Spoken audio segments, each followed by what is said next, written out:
दोस्तों नमस्कार, ई&आई गुरु चैनल में मैं संदीप चौहान आपका फिर से स्वागत करता हूं। दोस्तों आज के वीडियो में हम जानेंगे इलेक्ट्रिकल पैनल के बारे में। दोस्तों आज के वीडियो में मैं आपको बताऊंगा कि इलेक्ट्रिकल पैनल के अंदर कौन कौन सी डिवाइसेस लगी होती है और इलेक्ट्रिकल पैनल कैसे काम करता है। दोस्तों हम एक ही वीडियो के माध्यम से जानेंगे कि इलेक्ट्रिकल पैनल के अंदर एमसीबी क्या होती है, एमसीसीबी क्या होती है, रिले क्या होती है, पावर कॉन्टेक्टर, ऑक्सिलरी कॉन्टेक्टर क्या होते हैं, बस बार क्या होती है, और इसके अलावा दोस्तों हम ये भी जानेंगे कि एलमैक्स किसे कहते हैं और केबल ग्लैंड क्या होता है। तो दोस्तों एक ही वीडियो के माध्यम से आपको काफ़ी सारी चीज़ें समझ में आ जाएगी और काफ़ी सारी चीज़ें पता चल जाएगी। तो दोस्तों इस वीडियो को आप लास्ट तक देखिए। यहाँ पर दोस्तों मैंने आपको एक इलेक्ट्रिकल पैनल दिखाया है। इस इलेक्ट्रिकल पैनल के अंदर आपको बहुत सारी डिवाइसेस दिख रही है। जैसा कि यहाँ पर आप देख सकते हैं, यहाँ पर हमें रिले दिख रही है।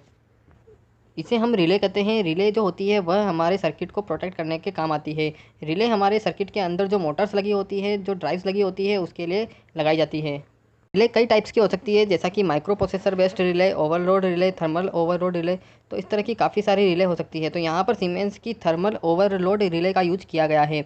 इस रिले के अंदर ऊपर और नीचे पावर कनेक्शन दिए हुए हैं। जैसा कि यहाँ पर आप देख सकते हैं, इसे RYB से दिखाया गया है। R मतलब रेड फेज, Y मतलब येलो फेज और B मतलब ब्लू फेज से शो किया गया है। यहाँ से पावर कनेक्शन निकल कर कॉन्टेक्टर पर चला गया है और कॉन्टेक्टर जब होल्ड होगा, मतलब कॉन्टेक्टर पर जब कंट्रोल सप्लाई आएगी, तो उससे हमारी जो पावर सप्लाई है कॉन्टेक्टर के आउटगोइंग से निकल कर हमारी ड्राइव्स और मोटर पर चली जाएगी। इस रिले के सामने आपको यहाँ पर कॉन्टैक्ट दिख रहे हैं। इन कॉन्टैक्ट को हम कंट्रोल कॉन्टैक्ट कहते हैं। जैसा कि यहाँ पर आप देख रहे हैं, 95 और 96 वाला जो है वह एनसी कॉन्टैक्ट है। एनसी मतलब होता है दोस्तों नॉर्मली क्लोज कॉन्टैक्ट। जब हमारी रिले ओवरलोड के अंदर ट्रिप हो जाती है तो यह एनसी कॉन्टैक्ट एनओ कॉन्टैक्ट में बदल जाएगा। और एनओ कॉन्टैक्ट के द्वारा क्या होगा कि हमारी सप्लाई जो कॉन्टैक्टर पर जा रही है, जो कंट्रोल सप्लाई कॉन्टैक्टर पर जा रही है, वो फेल हो जाएगी और वो हमारा कॉन्टैक्टर बंद हो जाएगा, जिससे हमारी पावर सप्लाई मोटर पर जाना बंद हो जाएगी और मोटर या फिर जो ड्राइव्स लगी हुई है वह प्रोटेक्ट हो जाएगी। और इसके बगल में यहाँ पर 97 और 98 वाला एनो कॉन्टैक्ट है। जब हमारी रिले चालू कंडीशन में रहेगी तो उस कंडीशन के अंदर यह कॉन्टैक्ट एनो रहेगा, और जैसे ही हमारी रिले ट्रिप हो जाएगी तो यह एनो कॉन्टैक्ट एनसी कॉन्टैक्ट में चला जाएगा और इस एनसी कॉन्टैक्ट के द्वारा सप्लाई हमारे इंडिकेशन लैंप पर चली जाएगी और इंडिकेशन लैंप ग्लो करने लगेगा, जिससे हमें पता चल जाएगा कि हमारी ड्राइव ट्रिप हो गई है और अब हमें ड्राइव्स को देखने की या फिर इस रिले को रीसेट करने की ज़रूरत है। उसके बाद हमारे जो फीडर्स होते हैं, हमारे जो पैनल्स होते हैं, उनके अंदर ड्राइव्स और मोटर को प्रोटेक्ट करने के लिए एमपीसीबी को भी लगाया जा सकता है। जैसा कि यहाँ पर आप देख रहे हैं, इसे हम एमपीसीबी कहते हैं। एमपीसीबी की फुल फॉर्म होती है मोटर प्रोटेक्शन सर्किट ब्रेकर। तो यहाँ पर एमपीसीबी लगाई हुई है। एमपीसीबी में भी दोस्तों रिले जैसा ही फंक्शन होता है। एमपीसीबी में यहाँ आप देख सकते हैं, इसे हम पावर कनेक्शन बोलते हैं और यहाँ इनकमिंग वाले पावर कनेक्शन है और ये आउटगोइंग वाले पावर कनेक्शन होंगे। और इसी के साथ यहाँ पर आप देख सकते हैं कंट्रोल के कनेक्शन है और यह कंट्रोल के कनेक्शन हमारे कॉन्टैक्टर पर गए हैं। और दोस्तों यहाँ पर आप देख सकते हैं, यह एनसी कॉन्टैक्ट है। जब हमारी एमपीसीबी ऑन कंडीशन में रहेगी तो यह एनसी कॉन्टैक्ट रहेगा, और जैसे ही कोई ओवरलोड आता है या सिंगल फेजिंग होती है जिससे हमारी एमपीसीबी ट्रिप होती है, तो उस कंडीशन के अंदर यह एनसी कॉन्टैक्ट एनओ में बदल जाएगा और हमारे कॉन्टैक्टर के ऊपर सप्लाई जाना बंद हो जाएगी, जिससे हमारा कॉन्टैक्टर बंद हो जाएगा और हमारी मोटर प्रोटेक्ट हो जाएगी। इसके बाद हम इस पैनल के अंदर नीचे वाली रो में चलते हैं। आप देख सकते हैं यहाँ पर जितने भी कॉन्टैक्टर लगे हैं यह पावर कॉन्टैक्टर हैं। पावर कॉन्टैक्टर को हम कैसे पहचान सकते हैं ये भी मैं आपको बता देता हूँ। किसी भी आप पावर कॉन्टैक्टर पर देखेंगे तो यहाँ पर आपको L1, L2 और L3 इस तरीके से लिखा हुआ दिखेगा। उसके साथ साथ दोस्तों काफ़ी सारे कॉन्टैक्टर के अंदर RYB भी लिखा हुआ होता है। तो इस तरह का यदि हमारे पावर कॉन्टैक्टर पर लिखा है तो हम समझ जाएंगे कि यह पावर कॉन्टैक्टर है।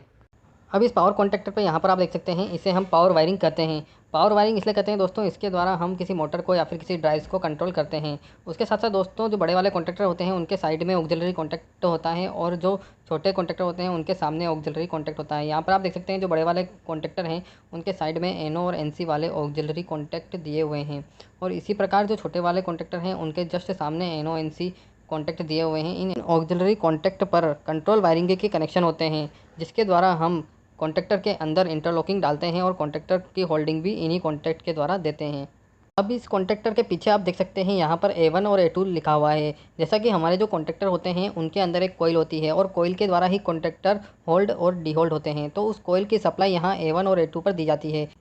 A1 पर हम फेज देते हैं और A2 पर हम न्यूट्रल को कनेक्ट करते हैं। अब हम इस पैनल के अंदर तीसरी सीरीज़ में चलते हैं। तीसरी लाइन के अंदर आप देख सकते हैं यहाँ पर कॉन्टैक्टर दिए हुए हैं। दोस्तों ये छोटे कॉन्टैक्टर हैं और इन कॉन्टैक्टर पर ऊपर आप देखेंगे ध्यान से तो एनो एनसी फिर NONC लिखा हुआ है। तो दोस्तों इस तरीके से अगर किसी भी कॉन्टैक्टर पर लिखा हुआ है तो आप समझ जाइए कि यह कॉन्टैक्टर कंट्रोल वाले कॉन्टैक्टर हैं, ऑक्सिलरी कॉन्टैक्टर हैं। दोस्तों ये ऑक्सिलरी कॉन्टैक्टर हैं, ऑक्सिलरी कॉन्टैक्ट नहीं हैं। ऑक्सिलरी कॉन्टैक्टर के द्वारा भी हम इंटरलॉकिंग देते हैं। जो कंट्रोल वायरिंग होती है, कंट्रोल कनेक्शन होता है, वह ऑक्सिलरी कॉन्टैक्टर पर रहता है और ऑक्सिलरी कॉन्टैक्टर से हमारे पावर कॉन्टैक्टर होल्ड होते हैं और डीहोल्ड होते हैं। तो इस तरीके से ऑक्सिलरी कॉन्टैक्टर काम करता है। ऑक्सिलरी कॉन्टैक्टर की जगह हम पावर कॉन्टैक्टर नहीं लगा सकते हैं और पावर कॉन्टैक्टर की जगह ऑक्सिलरी कॉन्टैक्टर नहीं लगा सकते हैं। और ऑक्सिलरी कॉन्टैक्टर की रेटिंग जो होती है वह पावर कॉन्टैक्टर से बहुत कम होती है। जैसा कि आपको यहाँ पर दिख भी रहा होगा कि ऑक्सिलरी कॉन्टैक्टर जो हैं वह बहुत छोटे छोटे से हैं। इन कॉन्टैक्टर का यूज केवल इंटरलॉकिंग के लिए किया जाता है और बड़े जो कॉन्टैक्टर होते हैं उनको होल्ड और डीहोल्ड करने के लिए इन कॉन्टैक्टर का यूज किया जाता है। अब इस पैनल के अंदर इस साइड में आप देख सकते हैं यहाँ पर बहुत सारी MCB दी हुई है।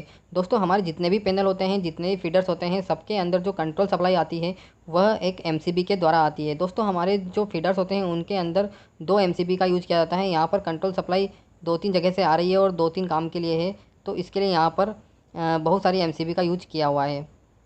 इस MCB को हम डबल पोल की MCB बोलते हैं, इसे हम सिंगल पोल की MCB बोलते हैं।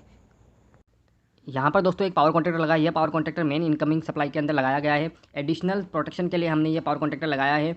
और इस पावर कॉन्टैक्टर के अंदर भी आप देख सकते हैं ऊपर L1 L2 L3 लिखा है, तो यही से हम पावर कॉन्टैक्टर बोलेंगे। और इस पावर कॉन्टैक्टर के ऊपर की साइड आप देखिए यहाँ पर 3 फेज़ की सप्लाई आ रही है और नीचे से हमें सप्लाई जा रही है। तो इस तरीके से दोस्तों पावर कॉन्टैक्टर होता है। इसके बगल में आप देख सकते हैं यहाँ पर ऑक्सिलरी कॉन्टैक्ट लगे हैं जो कंट्रोलिंग के काम आते हैं। इस कॉन्टैक्टर को भी हम इंटरलॉकिंग के द्वारा होल्ड करा सकते हैं और बंद कर सकते हैं। तो इस तरीके से दोस्तों पावर कॉन्टैक्टर काम करता है। अब यहाँ पर आप देख सकते हैं पावर कॉन्ट्रैक्टर की जो सप्लाई गई है इन बस बार पे गई है। आप जो ये रोड जिसे देख रहे हैं इसे हम बस बार कहते हैं। दोस्तों बस बार अलग अलग तरह की हो सकती है। यदि हम सब स्टेशन की बात करें तो सब स्टेशन के अंदर थोड़ी मोटी बस बार होगी और गोल शेप में भी हो सकती है। यहाँ पर ये चपटी शेप के अंदर है तो इसे भी हम बस बार ही बोलेंगे। इलेक्ट्रिकल में दोस्तों बस बार की अलग अलग शेप हो सकती है। इस बस बार के ऊपर बहुत सारे कनेक्शन किए हुए हैं। यह पावर कनेक्शन है। यहाँ से दोस्तों कनेक्शन सप्लाई हमारे इस रिले के अंदर गई है और रिले से होकर हमारे कॉन्ट्रैक्टर पर आई है। तो मेन कॉन्ट्रैक्टर की सप्लाई इस बस बार पे गई है और बस बार से होती हुई रिले पे और रिले से फिर हमारे कॉन्ट्रैक्टर पर आई है और कॉन्ट्रैक्टर से निकल कर वह हमारे जो फील्ड में इक्विपमेंट लगे हैं उन पर चली गई है, जैसा कि मोटर्स हो गई, कुछ ड्राइव्स हो गई, उन पर चली गई है। इसी प्रकार इस साइड में भी एक बस बार लगाई गई है। फ्रेंड्स यदि हम MCC की बात करते हैं MCC के अंदर भी इसी तरीके से बस बार होती है। वह बस बार थोड़ी मोटी होगी साइज़ के अंदर और वह बस बार हमारे जो MCC के ऊपर की साइड चलती है और हॉरिजॉन्टल चलती है और उस हॉरिजॉन्टल से बहुत सारी बस बार वर्टिकल निकलती है और वो आकर हमारे फीडर्स के अंदर घुस जाती है। तो इस तरीके ये बस बार हमारे सब स्टेशन के अंदर MCC के अंदर हमारे फीडर्स के अंदर भी होती है। यहाँ पर आप देख सकते हैं इसे हम टाइमर्स बोलते हैं। टाइमर जो होते हैं दोस्तों अलग अलग तरह के हो सकते हैं। यहाँ पर A1 D1 वाला टाइमर का यूज़ किया है। तो A1 D1 वाले जो टाइमर होते हैं इस तरीके से होते हैं। ये जो टाइमर होते हैं ये स्टार डेल्टा जो मोटर होती है उनके अंदर भी लगाया जाता है। ये टाइमर ऑन डिले टाइमर कहलाते हैं। तो ये जो टाइमर होंगे ना, जो हमारे कॉन्ट्रैक्टर होंगे उनको ऑन करने में डिले करेंगे तो इसे हम ऑन डिले टाइमर कहते हैं। तो इस टाइमर के अंदर भी ऊपर की साइड आप देख सकते हैं A1 और A2 जहाँ लिखा है वहाँ पर हम इस टाइमर की मेन सप्लाई का कनेक्शन करते हैं। उसके बाद जितने भी इसके अंदर टर्मिनल्स हैं वहाँ पर हम NO और NC कॉन्टैक्ट लेते हैं, जिससे हमारे कॉन्ट्रैक्टर होल्ड और डिहोल्ड होंगे।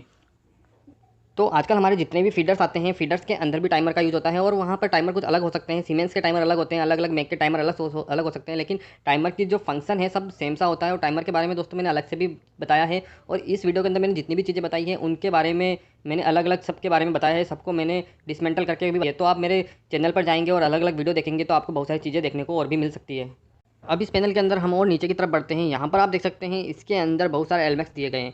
दोस्तों इन चीज़ों को हम एलमेक्स बोलते हैं। यहाँ पर अलग अलग तरह के एलमेक्स का यूज़ किया गया है। जैसा कि पावर के लिए हम ये बड़े वाले एलमेक्स यूज़ करते हैं और कंट्रोलिंग के लिए हम छोटे वाले एलमेक्स का यूज़ करते हैं। यहाँ पर दोस्तों बड़े वाले एलमेक्स को CBT एलमेक्स बोला जाता है। जैसा कि आप देख सकते हैं यहाँ पर जो ब्राउन कलर के अंदर एलमेक्स हैं उसे हम CBT एलमेक्स बोलेंगे और ग्रे कलर के अंदर जो एलमेक्स हैं उनको कंट्रोल के लिए यूज किया जाता है। इन एलमेक्स पर मेन सप्लाई आती है। जैसा कि आप देख सकते हैं यहाँ पर 50 mm स्क्वायर की केबल का यूज़ किया है मेन सप्लाई के लिए। दोस्तों ये 50 स्क्वायर mm की केबल है और RYB फेज है इसके अंदर और RYB फेज को इस एलमेक्स पर लाया गया है और एलमेक्स से निकल कर यह हमारे कॉन्ट्रैक्टर पर गए हैं। जो मेन कॉन्ट्रैक्टर मैंने आपको बताया था उस कॉन्ट्रैक्टर पर ये तीनों फेज गए हैं। और इन केबल को कनेक्ट करने के लिए हम लग का यूज़ करते हैं। दोस्तों यहाँ पर जो केबल के एंड पर एक लग लगाया जाता है जिससे केबल को हम आसानी से किसी भी कॉन्ट्रैक्टर पर किसी भी डिवाइस पर कनेक्ट कर सकें। और उस लग के अंदर दोस्तों एक होल होता है, जैसा कि 5 mm का होल, 8 mm का होल, 2 mm का होल, उस हिसाब से दोस्तों लग आते हैं और लग हमारी केबल के अकॉर्डिंग आते हैं। जैसा कि 50 स्क्वायर mm की केबल है तो 50 स्क्वायर mm का ही लग आएगा। उस लग के अंदर होल होता है और उस लग को आसानी से इस कॉन्ट्रैक्टर के ऊपर, इस एलमेक्स के ऊपर आसानी से लगाया जा सकता है। इसी प्रकार कंट्रोल वायरिंग के अंदर भी जो लगाते हैं वह पिन टाइप लगाते हैं, रिंग टाइप लगाते हैं, कॉपर के लगाते हैं, एल्यूमिनियम के लगाते हैं। कॉपर की केबल है तो कॉपर के लग का यूज़ होता है, एल्यूमिनियम की केबल है तो एल्यूमिनियम के लग का यूज़ होगा। कंट्रोल की केबल है तो उसके लिए छोटे वाले लगाते हैं, जैसे रिंग टाइप लग और पिन टाइप लग, इस तरह के लगाते हैं। तो यहाँ पर एलमैक्स पे आकर हमारी पावर केबल और कंट्रोल केबल आकर जुड़ चुकी है। जैसा कि केबल को जब हम एंटर कराते हैं किसी भी पैनल के अंदर और केबल को वापस हम पैनल से लेते हैं तो यहाँ पर एक ग्लैंड का यूज़ किया जाता है। दोस्तों इसको हम ग्लैंड बोलते हैं। केबल को जहाँ पर टाई किया जाता है, केबल को जहाँ पर फिक्स किया जाता है तो उसे हम ग्लैंड बोलते हैं। जैसा कि आप देख सकते हैं ये जो स्टील का पार्ट है ना, ये ग्लैंड है। इस ग्लैंड के अंदर थ्रेड होती है, थ्रेड हमारे पैनल के अंदर आसानी से लग जाती है, जिससे क्या होता है कि केबल पर यदि कोई भी प्रेशर आता है नीचे की साइड से तो केबल हमारी खिंचाएगी नहीं, जिससे शॉर्ट सर्किट होने का खतरा नहीं रहेगा।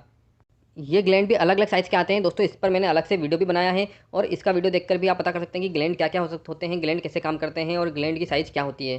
यहाँ पर पावर केबल के और कंट्रोल केबल के अंदर ग्लैंड करके इनको ऊपर लिया गया है और ऊपर लेकर इनको एलमैक्स पर लगाया गया है। एलमैक्स से ये सारे जो पावर केबल है हमारे कॉन्टेक्टर पर गई है और जो हमारी कंट्रोल केबल है वह ऑक्सिलरी कॉन्टेक्टर पर और जो कॉन्टेक्टर के ऑक्सिलरी कॉन्टेक्ट हैं उन पर गई है और यह इंटरलॉकिंग के लिए लगाई गई है। इसी प्रकार यहाँ पर आप देख सकते हैं एक ट्रांसफार्मर लगाया गया है। जैसा कि दोस्तों मैंने बताया था कि इसके अंदर R/B फेज का यूज़ किया गया है और हमारी जो कंट्रोल सप्लाई होती है वह 230 वोल्ट होती है, जिसके अंदर एक फेज होता है और एक न्यूट्रल होता है। तो इस पैनल के अंदर हम 440 वोल्ट लेके आए हैं, जिसके अंदर 230 वोल्ट अभी नहीं है। तो 230 वोल्ट बनाने के लिए हमने यहाँ पर एक ट्रांसफार्मर का यूज़ किया। जैसा कि आप देख सकते हैं इस ट्रांसफार्मर की प्राइमरी पर हम 2 फेज लेकर आए हैं। इन 2 फेजों की आप कलर कोडिंग देख सकते हैं। यहाँ पर हम 440 वोल्ट लेके आए हैं।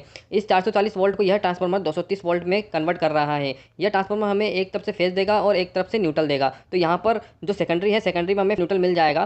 तो 230 वोल्ट हमें इस सेकेंडरी के अंदर मिल रहा है। इस 230 वोल्ट को हम इस पूरे पैनल के कंट्रोल वायरिंग के लिए यूज़ करेंगे।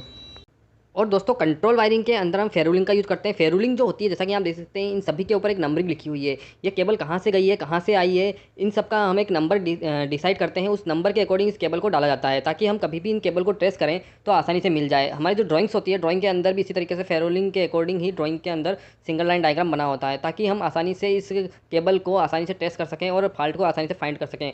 क्योंकि दोस्तों आप देख सकते हैं इस पैनल के अंदर बहुत सारी वायरिंग से अगर यदि कोई फॉल्ट आएगा तो हमें पता नहीं चलेगा कि कौन सा फॉल्ट आया है, कहाँ पे जाके कौन सी केबल कनेक्ट हुई है। तो उसी तरीके से सभी एलमैक्स का एक नंबर दिया जाता है, सभी केबल का एक नंबर दिया जाता है, उन पर फेरुलिंग करी जाती है और फेरुलिंग के अकॉर्डिंग हम पता कर लेते हैं कि हमारी केबल किस एंड से किस एंड पर गई है और उसे हम ड्राइंग के अंदर ही मेंशन करते हैं, जिससे हमें आसानी से पता चल जाता है कि इस केबल को इसके लिए यूज़ किया गया है।